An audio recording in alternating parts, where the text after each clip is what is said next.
Arriving at the divorce court early, the nurse overheard her husband and mother-in-law talking. Just as the judge was about to give her the floor, Vanessa bitterly removed her wedding ring from her fourth finger, trying to focus on what was ahead: divorce. A word that not long ago had felt like a terrible nightmare was now cold, real, and threatened to destroy everything she once considered hers. Today, finally, she would be free. Vanessa took a deep breath, trying to calm herself. The ache in her chest still stung, but not as sharply as before. She had learned to live with the pain, to find strength within herself to move forward. She worked as a nurse at a children's sports school, and the kids, with their genuine joy and desire to win, filled her life with meaning. The court session was scheduled for 1 o'clock. Vanessa arrived 15 minutes early to gather her thoughts.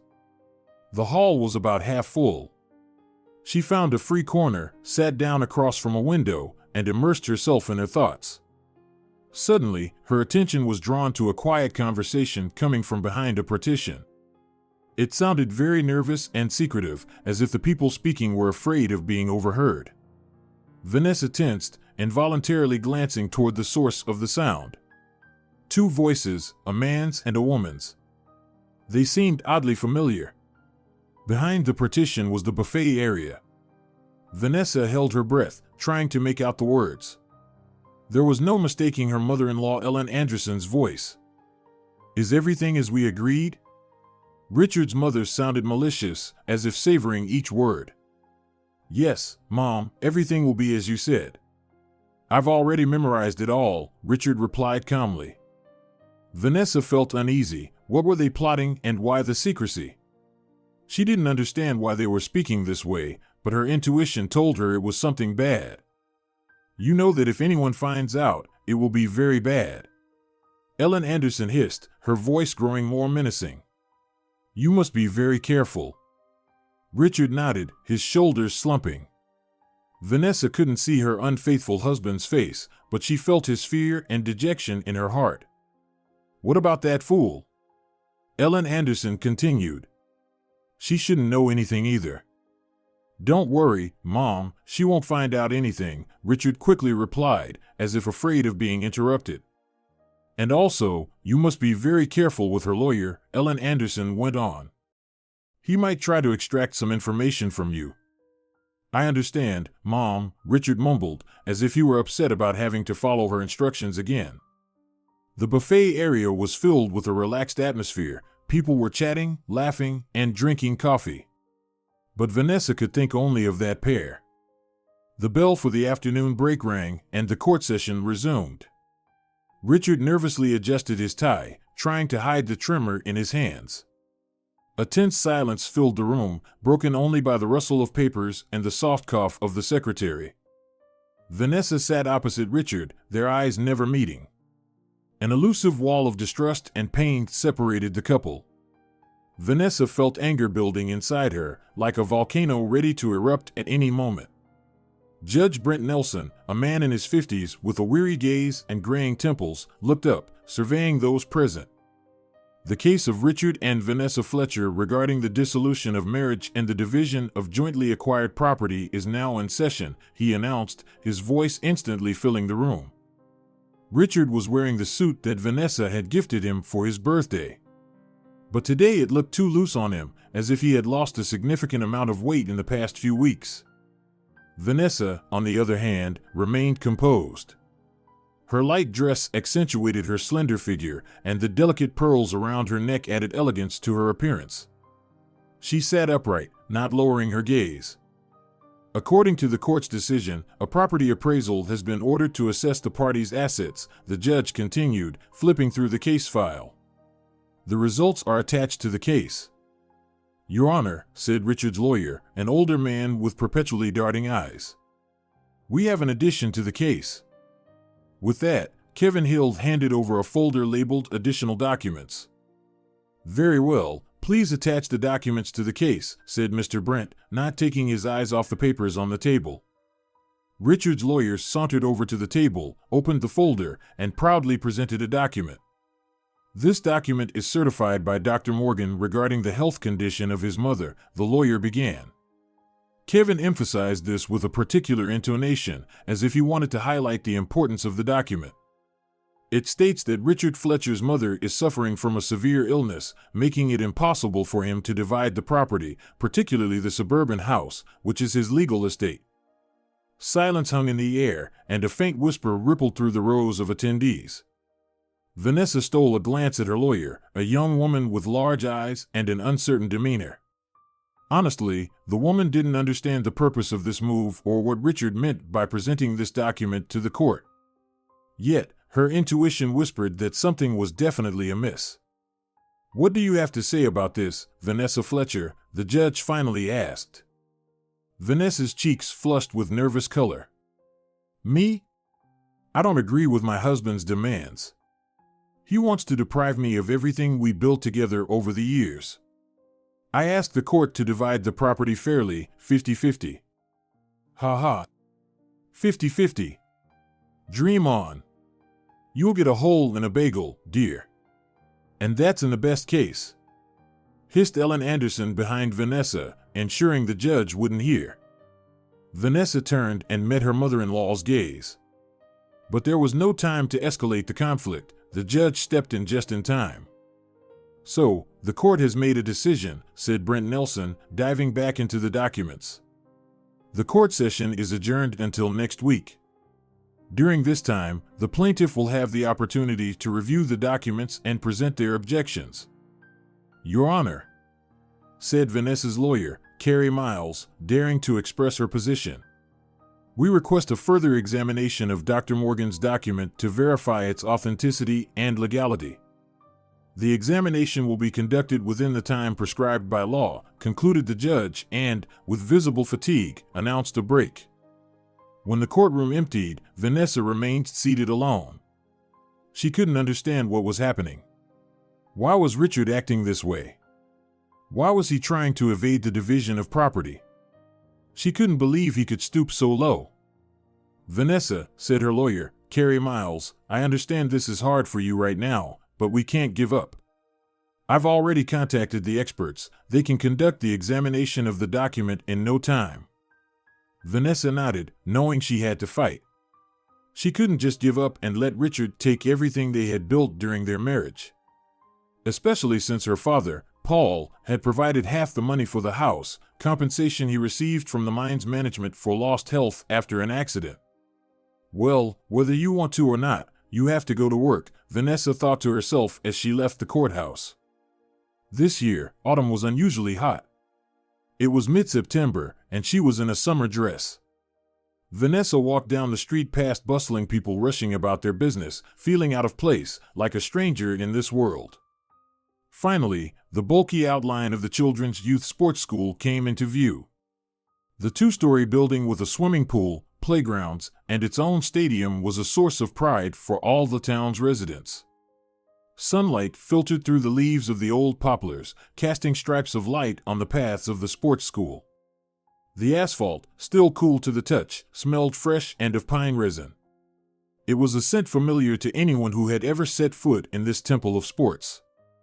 Inside, there was an atmosphere of anticipation and excitement.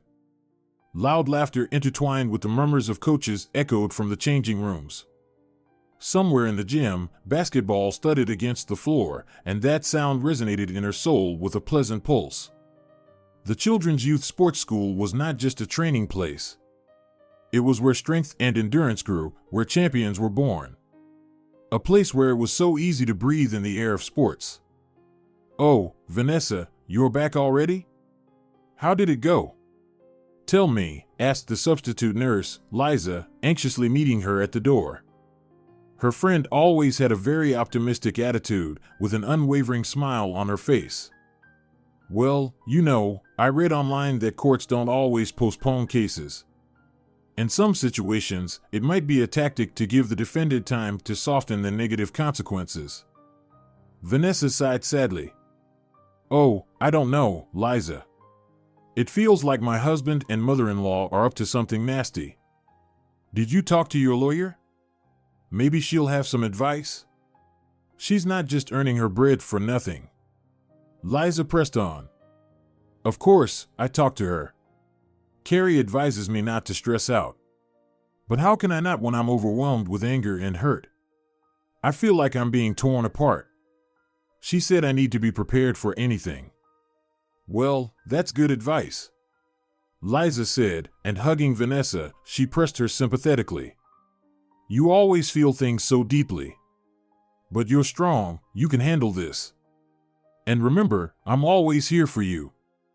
Vanessa smiled through her tears and inhaled the aroma of warm pastries wafting from the school cafeteria. Yes, Liza, you're right. Thank you so much. I'll manage, and no matter what, life goes on. Saying this, Vanessa finally entered the school, where she immediately plunged into the bustling life. The sporty, lively kids were running down the hall, laughing loudly and making noise. They were a real support for her. Their training drowned out the internal chill that pressed on her after the court session. The gym was bustling with activity. Teenagers dressed in bright uniforms were running, jumping, and throwing balls, each of them seemed charged with energy. The smell of sweat, pine resin, and sports equipment hung in the air, creating its unique aroma. Vanessa, look at my leg. Oscar, a red-haired boy and one of her favorite students, ran up to her. I think I sprained my ligament throwing a ball. Let me see. Vanessa carefully examined his wrist, feeling the injured area. Well, it's not too bad here. Apply some ice and rest as much as you can. Come back tomorrow for a checkup. Thanks, Vanessa. Oscar smiled at her, and for a moment, she forgot about her troubles. She loved these kids, their liveliness, spontaneity, and endless thirst for life. In their eyes, the young nurse saw a reflection of her own dreams of happiness, inner peace, and a calm, meaningful future. Vanessa, are you coming with us to the cafeteria? Called Mary, a slender girl with a neat ponytail at the back of her head. We have something delicious today. Sorry, Mary, but I have to decline. I have a lot of work. But maybe I'll join you tomorrow, replied Vanessa. What's so tasty today? Bacon sandwiches. Mary smiled like a ray of sunshine on a rainy day. And apple juice. Vanessa looked at the children, at their bright faces and genuine joy, and felt a sense of relief. In this noisy, cheerful little world, she found refuge, comfort, and a sense of happiness. Maybe things will really change for the better, Vanessa thought as she walked down the corridor. She opened the door to her office, filled with shiny instruments, and inhaled the familiar, comforting smell of iodine and alcohol.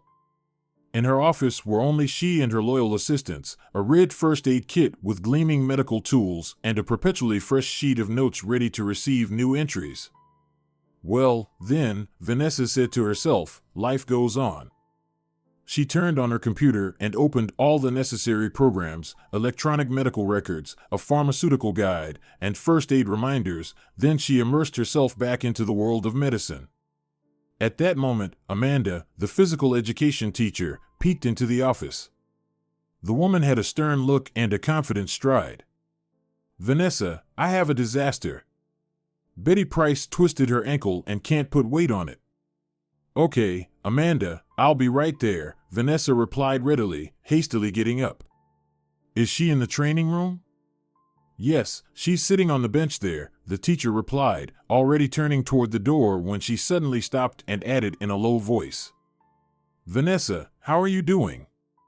I heard you were in court today. How did it go? Can I congratulate you?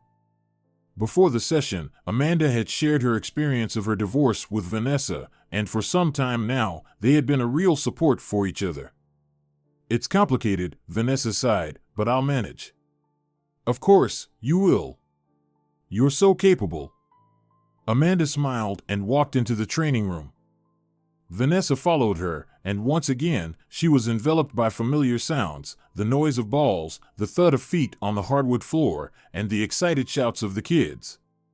All of this created a unique atmosphere that involuntarily filled her with energy. Betty, dear, what happened? Asked the nurse, sitting down next to the girl on the bench. Try to put some weight on your leg, but not too much. Just a little load for the muscles. Oh, Vanessa. Betty cried. It hurts so much. I can't put weight on it.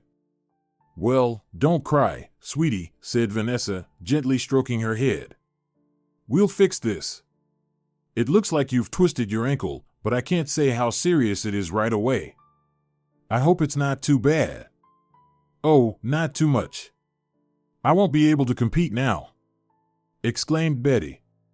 We have the regional championships in 2 weeks. Her eyes filled with tears. Don't worry, my dear, Vanessa said soothingly, placing her hand on Betty's shoulder. Everything will be fine. We'll do our best to get you healthy and ready for the competition. At that moment, Vanessa recalled her father, Paul's words. Kids are our everything. We need to do everything possible to keep them healthy and happy. All right, I'm going to send you for an X-ray, Vanessa said, and then we'll see what to do next. And where do we go? Betty sniffed, asking. I don't want to go to the hospital, it's scary there. Don't worry.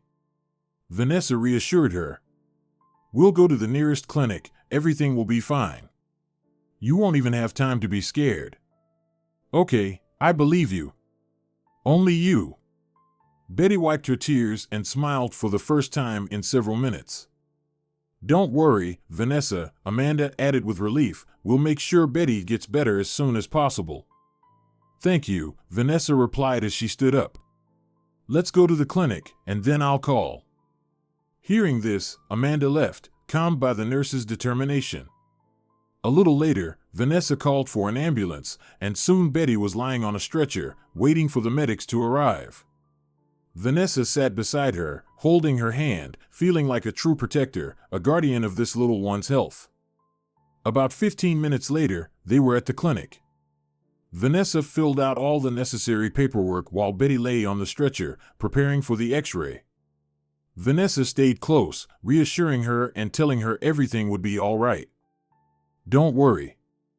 An X-ray is really nothing to be scared of. It's just a picture, and it will show if everything is okay with your leg. It's no scarier than a camera. Betty nodded and looked up at Vanessa with her gray eyes. In that gaze, Vanessa saw a reflection of her own fear of the unknown and the feeling of hopelessness that had taken hold of her. You know, Betty suddenly said, I want to be a nurse like you. Wow, you can do anything. Vanessa replied. You're smart and kind. I believe you can do it. Unfortunately, the X-ray confirmed the worst fears, a fracture. And it seemed to be a complicated one. Sitting on the stretcher, Betty bit her lip to hold back tears. Vanessa crouched beside her, placing her hand on her shoulder. Betty, we need to put a cast on, Vanessa whispered, trying to make her voice sound soothing. But you're a strong girl, you can handle this. You know, it's just a temporary inconvenience. Betty nodded, but her lips were still trembling. When can I start training again? She asked quietly, looking at her bandaged leg. Don't worry, we'll do everything we can to get you back to training as soon as possible. You know I love sports too and once dreamed of being an athlete. But I had a serious injury as well. I spent 6 months in a wheelchair. I had to give up on sports, so I decided to dedicate my life to helping others. You can handle this too. You don't want to give up, do you? I don't want to miss the regional championships, the girl whispered, tears glistening in her eyes again. Vanessa squeezed her hand tighter. I believe in you, but you need to understand, health is more important than any medals. Right now, just listen to the doctor, and everything will be fine. At that moment, a young orthopedic surgeon, Stephen Jones, peeked into the room. So, how are we doing? Everything's fine, Vanessa replied, but Betty is a bit upset that she won't be able to compete. Don't be upset, the doctor said, nodding understandingly. You have everything ahead of you. Trust me, you'll win more than one competition. When can I start training again? Betty asked hopefully. That depends on how your rehabilitation goes, Stephen answered. But I promise you, everything will be fine. You'll be running and jumping again, and no champion will catch up with you. Betty smiled, feeling pleased to hear such words from the kind doctor. Thank you, I'll do everything you say. The surgeon smiled and began applying the cast. Vanessa watched him, feeling somewhat helpless. At the same time, she knew she was there for more than just keeping Betty company. She was there to support the girl, to give her strength and hope. "All right, you need to avoid putting weight on your leg," Stephen said as he finished the procedure. "You'll need to stay home for a month or so, and then you're welcome to come back for a checkup. If everything looks good, we'll start rehabilitation." Vanessa took Betty's hand and helped her to the exit of the office. Betty walked slowly, relying on crutches and holding onto the nurse's hand. "How are we going to get you home?"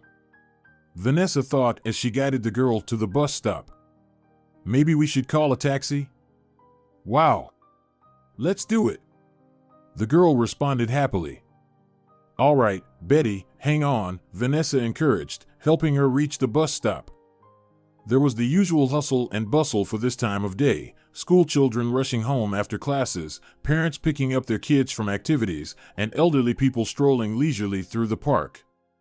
But Vanessa's attention was focused solely on Betty. "Vanessa!" the girl suddenly exclaimed, pointing to a car with distinctive checkerboard markings approaching. Vanessa looked in the direction Betty was pointing. An old, pale green car, seemingly faded by time, stopped near the bus stop. "Is that for us?" the girl asked, peering into the vehicle. "Most likely," Vanessa replied. "Let's go, but be careful."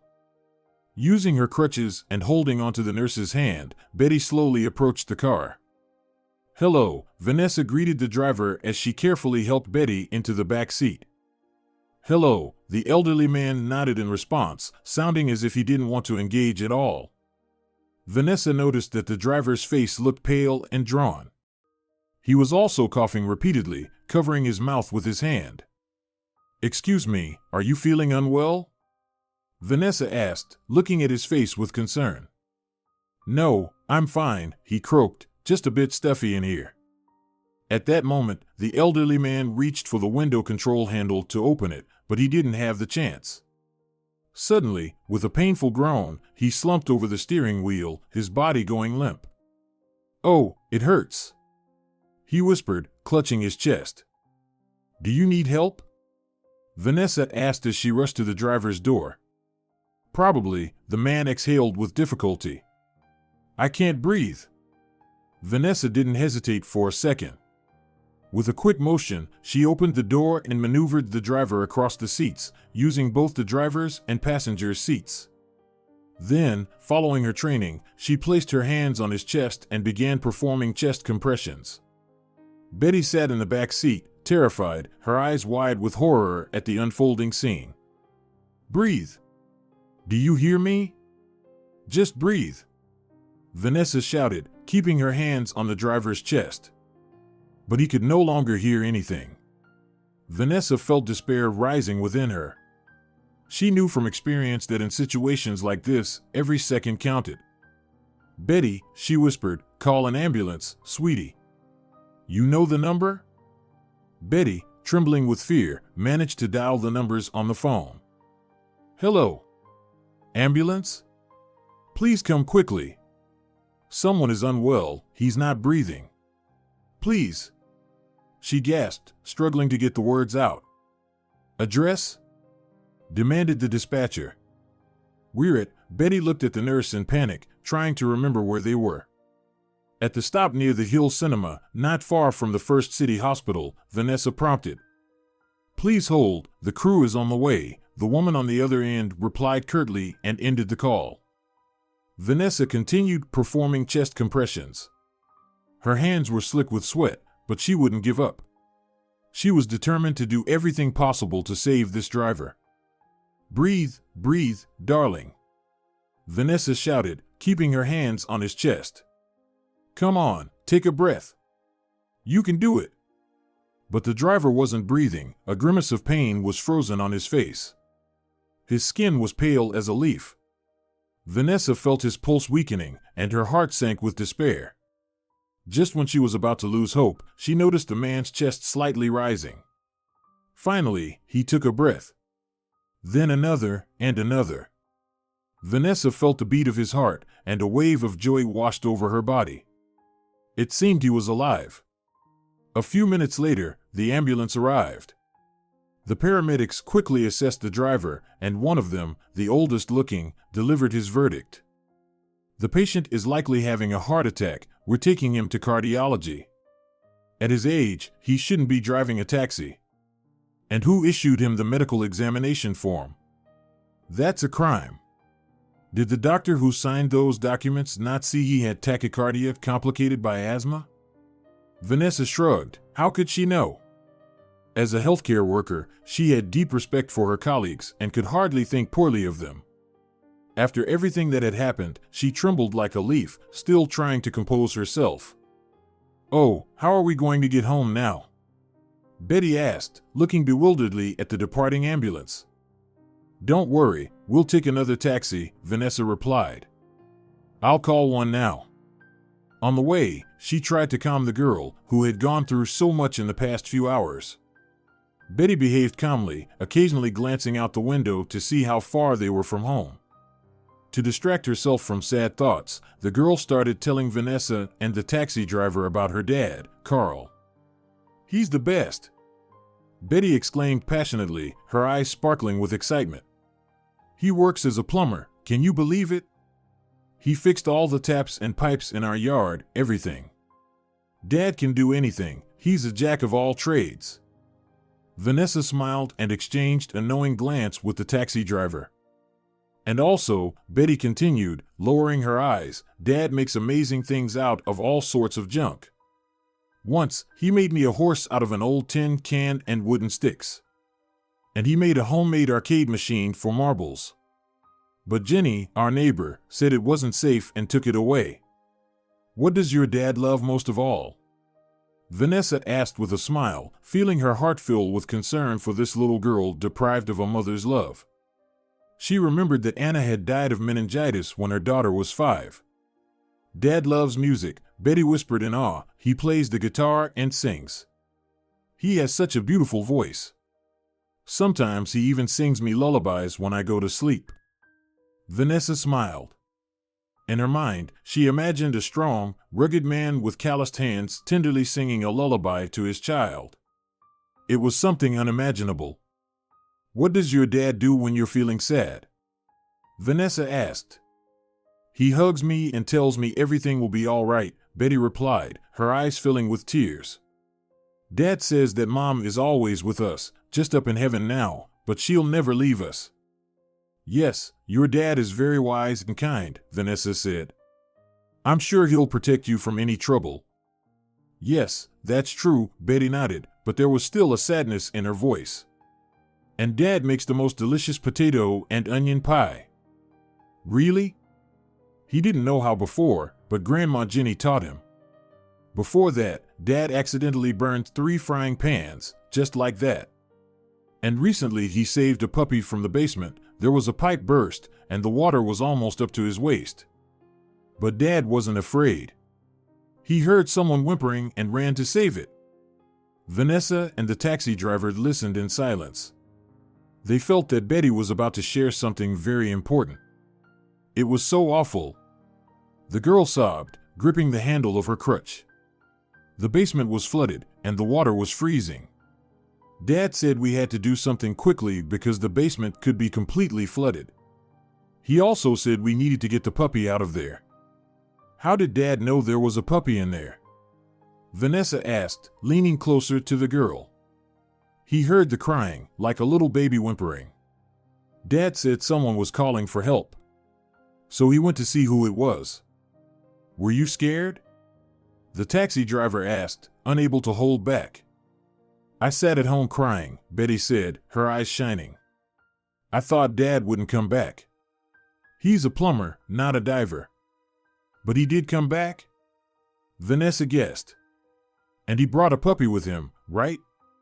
Yes, that's exactly what happened, Betty nodded, and a smile immediately appeared on her face. Dad brought a tiny gray puppy. He said the puppy would live with us now. The boys in the yard said the puppy's mom was hit by a car, and he hid in the basement out of fear. Vanessa shook her head, imagining that horrifying scene. Dad named him Norman, the girl added a little later. He's so small and fluffy like a ball. Dad is never afraid, he always helps everyone. Like a hero. Yes, he really is a hero, Vanessa confirmed. And you're very brave. The journey passed quickly. Soon, the driver stopped in front of the apartment building where Betty lived. Vanessa paid the driver and then helped the girl out of the car. Carl, Vanessa knocked on the door, hesitant to enter. May I? Come in, it's open. She heard a somewhat rough but also gentle voice in response. Vanessa sighed sadly and opened the door. Hello, she said, awkwardly smiling. I'm Vanessa, the nurse from the sports school. I took Betty to the hospital. Hello, Carl replied. Yes, I'm already aware. I just got home from work when the director called and explained what happened. Come in, I just made some tea. Carl turned out to be a tall, sturdy man with rough, calloused hands, just as Vanessa had imagined. His gray, penetrating eyes shone with kindness and innate intelligence. Thank you for taking care of my daughter, Carl said gratefully, looking at Vanessa. She always speaks highly of you. Oh, no. Not at all, Vanessa replied, feeling a bit shy. Actually, Betty is a good girl, my favorite. Unfortunately, I don't have any children of my own, I just look after the younger group. Yes, my daughter is the best. Carl brightened noticeably. I love her very much. Yes, I can see that. Betty told me a lot about you and Norman, Vanessa replied, studying Carl's face. In that moment, she felt that Betty's dad was indeed a real man, strong and tender at the same time. After a brief pause, she explained the regimen prescribed for Betty and how she should behave with this kind of injury. You should come by our school sometime, Vanessa suggested, getting up from the table. We have a really good team right now, and I'd be very happy to see you. Thank you, Carl replied, escorting her to the door. I'll definitely stop by. Vanessa smiled and left the apartment. Yes, a good man, she thought, inhaling the fresh air. He lost his wife but didn't give up. And Betty is a true lucky girl. Vanessa walked slowly to the bus stop, looking at the evening city. Turning around, she smiled as Betty waved from the second-floor window, having placed her little fluffy friend on the windowsill. The lights of the advertising billboards flickered in the twilight, seemingly coming to life and attracting the attention of passers-by. Vanessa felt tired, but at the same time, happy. The day had gone relatively well. Perhaps this was her calling, to care for children, help them recover, and enjoy life. Vanessa reached the bus stop. While waiting for the bus, she absent-mindedly looked around. At that moment, she felt a sharp desire to dream about the future. Vanessa wanted to have her own family, children, a home, but for now, these were just dreams. She knew she still had a lot to do to make all of that happen. With Richard, nothing worked out. 5 years had gone to waste, and now, shamefully, they couldn't even separate without going to court. Soon, the bus arrived. Vanessa got on and settled into a window seat. She admired the night city, where the lights of cars, the headlights of trolleybuses, and the illuminated windows of buildings flickered. Vanessa smiled, remembering her childhood. Oh, how carefree those times were. She loved running around the yard with her friends, playing hide and seek, climbing trees, and then rushing home to boast to her mom about her new adventures. The kindergarten, with its bright toys, songs, and fairy tales, was a place of joy and carefree fun. Vanessa loved going to kindergarten, where her favorite teachers awaited her, spending the whole day playing, learning, and listening to interesting stories. She was a good student in school and loved studying. She participated in clubs and activities, even acted in plays, and was lucky with her teachers. Some of them became true friends, offering support and inspiring her to achieve new successes. Vanessa had dreamed of becoming a doctor even then. She wanted to help people, relieve them of their ailments, and give them health. After school, without hesitation, she enrolled in nursing school. The years of study flew by quickly. Her dreams of a future profession became more defined.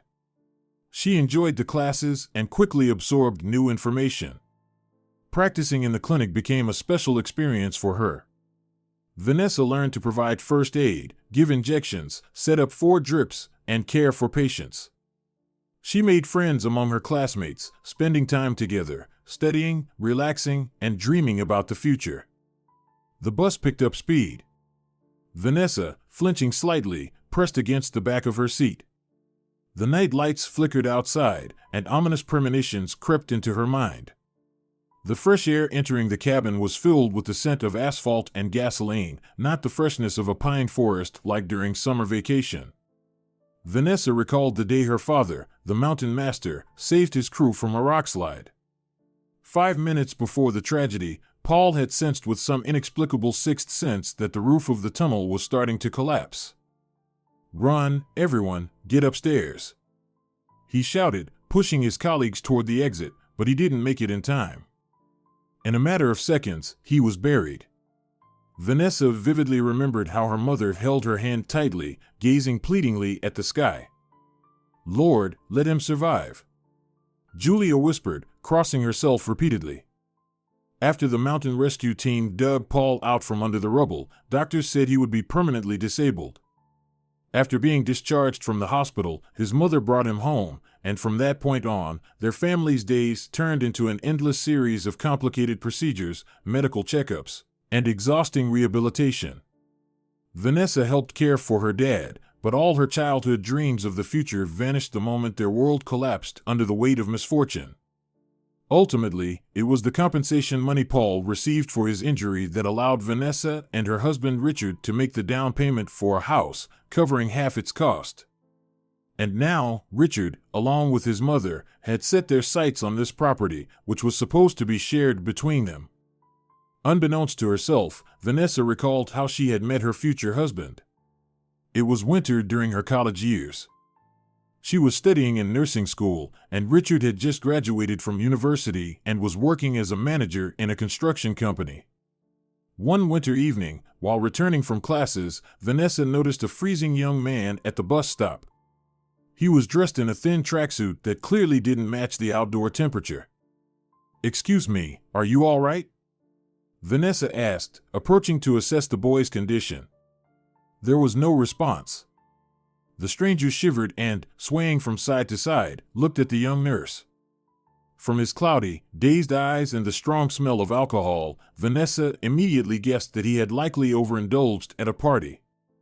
Getting home in that state would be impossible. "Where do you live? Can you walk?" Vanessa asked. The boy shook his head, trying to focus his gaze.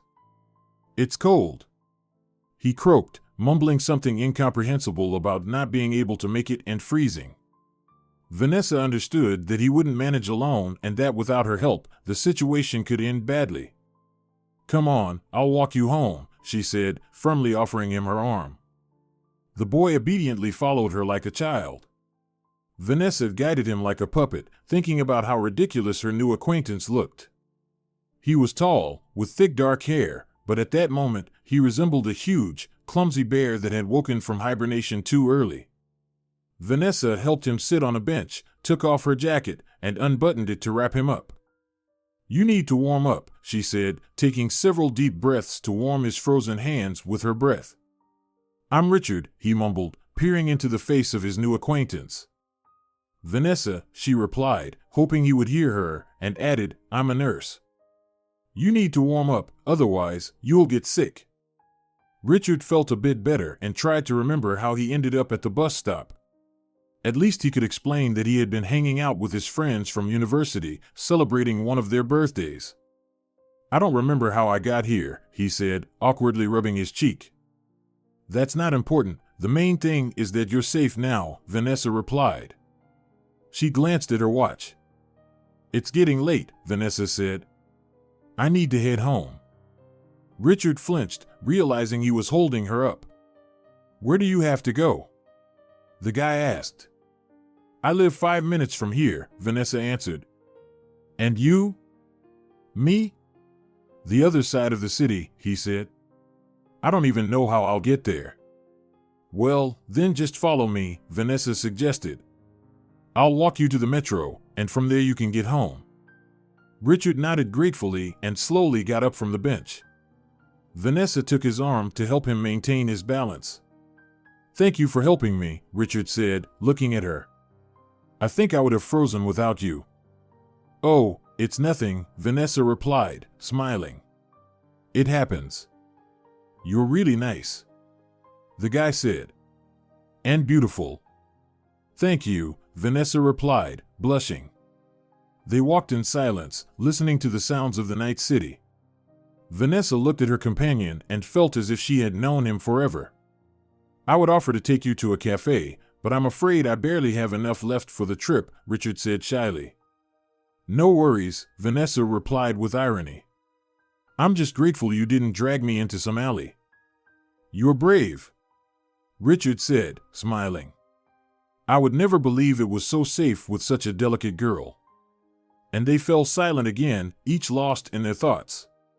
After a few minutes, they finally arrived at the entrance to the metro.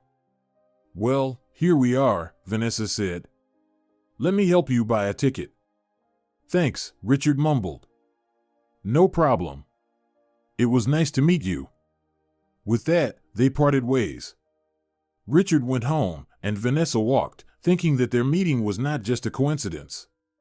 To her surprise, Vanessa felt that she wanted to see this guy again and see where it would lead. At the same time, she had no idea that this acquaintance would change her life forever.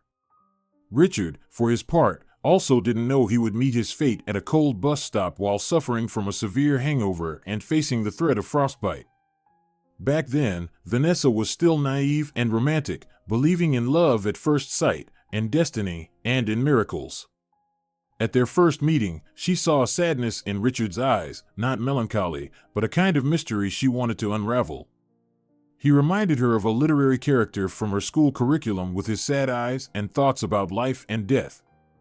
A week after the bus stop incident, Vanessa and Richard met again and spent the evening in a cafe talking about everything under the sun. This time, however, the guy seemed like a true romantic, although he initially tried to hide it. Vanessa couldn't help but notice the spark of affection in his eyes that he tried to conceal from everyone. That day, she realized she had fallen in love with Richard, practically at first sight. Their relationship developed passionately, and they met almost every day. They went to the movies, to the theater, strolled through parks, and sat by the river, and each day felt like a fairy tale for Vanessa. She felt like the happiest person in the world and loved everything about Richard, his kind nature, sense of humor, and even the sadness that she diligently tried to understand. You know, Vanessa, the guy said one day while they were sitting on a bench in the park, watching the sunset. I've always dreamed of a family, a big and close-knit one. So, what's the problem? You'll have a family someday. You're still young, Vanessa replied with irony, taking his hand. A big and happy one. We'll live together happily until the end of our days. I really hope so, he said sincerely and kissed her. Their relationship quickly blossomed into love. Richard proposed to Vanessa on her birthday, giving her a ring with a stone and whispering in her ear. Vanessa, I love you so much. Will you marry me? Of course, she exclaimed, tears of joy welling in her eyes. Yes, I agree. They were young, full of plans for the future, and dreamed of a big, happy family. Soon, they chose a wedding date and began preparing for that important day. But their happiness had a dark side. Richard's mother, Ellen Anderson, disliked Vanessa at first sight. She saw her only as a girl from a simple family who was clearly not suitable for her son. Therefore, she did everything possible to keep them apart. Richard, she would say, this Vanessa isn't one of us. Her values aren't the same, her habits are different, her lifestyle is not what we expect. But I love her, Richard replied, and she loves me. That's what matters. Oh, love comes and goes, Ellen Anderson scoffed, but life goes on. You'll be disappointed. You hardly know her. You only see what you want to see. I know her, and I don't want to lose her.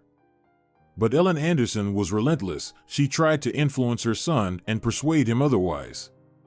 She spoke of Vanessa's lack of a proper education, her poor family, and her lack of ambition. She also tried to instill doubt about whether Vanessa would be a good wife and mother. "Mom, I understand everything," Richard said, "but I have my own opinion and I don't want to change it. Vanessa is a wonderful girl. I'm sure she'll be a great mother to our children." Ellen Anderson didn't back down. She attempted to influence Vanessa, trying to convince her to give up on Richard, claiming that she was too young for marriage, that she didn't deserve Richard, and that she wouldn't be able to make him happy. "But I love him," Vanessa replied, "and I don't want to give up my happiness." Ellen Anderson didn't believe her, stubbornly continuing to view Vanessa as just a girl hunting for a desirable suitor. "I want my son to be happy," Ellen would tell her friends. "And I won't let her ruin him." "Oh, you're expecting too much from her," her friends would respond. Ellen Anderson was convinced she was doing the right thing, protecting her son from bad influences. She also didn't want him to repeat her mistake. After all, Ellen had once fallen in love with someone who didn't match her social status, and she knew that had led to trouble. In the first few years of Vanessa and Richard's marriage, Ellen continued to throw obstacles in their way. She caused scandals, spun intrigues, and tried to blame her daughter-in-law for all sorts of sins. In short, she did everything possible to break the family apart as quickly as she could. People say that water wears away stone, and so the mother-in-law's complaints took their toll. Ultimately, Ellen's stubbornness led to a deterioration in Vanessa's relationship with Richard. Their son distanced himself from his wife and stopped communicating with her. Perhaps if the couple had children, they might have been able to save their marriage, but the doctors ordered dozens of tests, and the desired pregnancy never happened. Vanessa cried through whole nights, unsure of what to do, feeling lonely and abandoned. Soon, Richard took a mistress and then another. Naturally, there was no talk of children. What heirs could there be when husband and wife hated each other? After a series of affairs, when Richard met Kate, he decided it was time to change his life. The result was a divorce, where Richard chose to leave Vanessa with nothing, pocketing money from her disabled father. Oh, where is his conscience, assuming he has one? Getting off at the right stop, Vanessa watched the bus leave and trudged home. The key turned in the door with a creak, and Vanessa, tired after a long workday, entered her rented apartment. She quickly removed her outer clothing and, overwhelmed with indescribable joy, fell onto the bed. That evening, she didn't want to do anything, she just wanted to sink into sleep. She closed her eyes and slipped into darkness, but sleep wouldn't come. Vanessa tried to distract herself with various thoughts, but it was all in vain. "Am I really not tired?" she whispered to herself. Thoughts swirled in Vanessa's mind about the day's events, the worried father of Betty, her own situation, her mother-in-law, and the bitterness of the breakup that had so unexpectedly intruded into their lives. She just wanted to forget, to sleep, and only sleep. She closed her eyes and finally sank into darkness. Suddenly, amidst everything, Vanessa saw an elderly woman. The sight was vaguely familiar. Where had she seen her before? Oh my God! Yes, it was her late grandmother, Linda. So vivid, with a smile on her lips, wearing her favorite blue dress with a white apron. Vanessa sat up in bed and gasped, but Grandma smiled and waved at her. "Don't be afraid, Vanessa," she said. "I've come to visit you." "Grandma," Vanessa whispered. "I've missed you so much." "I've missed you too, dear," Grandma replied. "But I didn't come just for that. I have a request. Look, Vanessa, at this document. The one your husband presented to the court. I see that Richard is giving false information. So don't take it at face value, check it thoroughly." "Grandma, how can I check this document? I'm not a lawyer," Vanessa asked in her dream. "Vanessa, you need to try," Grandma said. "Otherwise, you'll end up with nothing." "All right," Vanessa whispered. "I will always be with you," Grandma replied. At that moment, Linda disappeared, and Vanessa woke from her dream in a cold sweat. She couldn't tell if it had been a dream or reality, but she felt a heaviness in her soul and uncertainty about the future. All she wanted at that moment was to return to her carefree childhood with her beloved grandmother, who always knew how to help and what to say. The next morning, the woman Vanessa had hired as a lawyer called. "Vanessa, is it too early?" Carrie's voice, though calm, carried a hint of anxiety. "I have news, good news. My colleagues and I conducted an independent examination of the health certificate for Richard's mother. It turns out, it's fake." Vanessa froze, unable to say a word, her heart pounding in her chest like a wild dove in a cage. "I understand this is difficult for you," the lawyer continued, "but we need to react very quickly. Richard and his mother committed forgery, and they need to face the law." Vanessa felt a chill run down her spine. Deep down, she still couldn't believe what was happening to her. A prophetic dream? A scheme by Richard and his mother? What awaited her next? At the subsequent hearing, the atmosphere was tense. Vanessa sat across from the judge, her eyes filled with determination. "Richard Fletcher," the judge began. "You presented a forged document to the court. Your mother is in collusion with you, and your actions constitute a crime." Richard sat pale, his face covered in sweat. He tried to say something, but the words caught in his throat. "I didn't know the certificate was fake," he whispered. "You intended to deprive your wife of her property. You could have taken everything from her," the judge said, "but in this courtroom, only justice prevails." Vanessa locked eyes with Richard. In her ex-husband's gaze, she saw fear, remorse, and perhaps even regret. But she didn't see Richard as a victim, as she knew he had acted with intention. "I asked the court to divide the property equally," Vanessa said loudly when she was finally given the floor. "The court grants your request," the judge said. "The property will be divided 50-50. Richard Fletcher and Ellen Anderson will be held accountable." Vanessa let out a sigh of relief. She had won. She managed to protect herself and her honor. It was over. She was free. "Vanessa!" Carrie exclaimed, coming over to her. "I'm so happy for you." Vanessa smiled. She truly felt happy. She looked back at the courthouse and realized she needed to continue her life, but this time, starting anew. But how to begin? It was simple. She would visit Betty and her father, Carl, prepare them a delicious dinner, and sit down at a festive table. After all, it was indeed a significant celebration, the day of her divorce and the freedom that Vanessa had longed for over the past few years. 7 months after that memorable trial, Carl and Vanessa had a modest wedding, where Betty was already free of her cast and could dance as much as she wanted. Everyone at the wedding was confident that big victories awaited Betty in the future in the world of sports.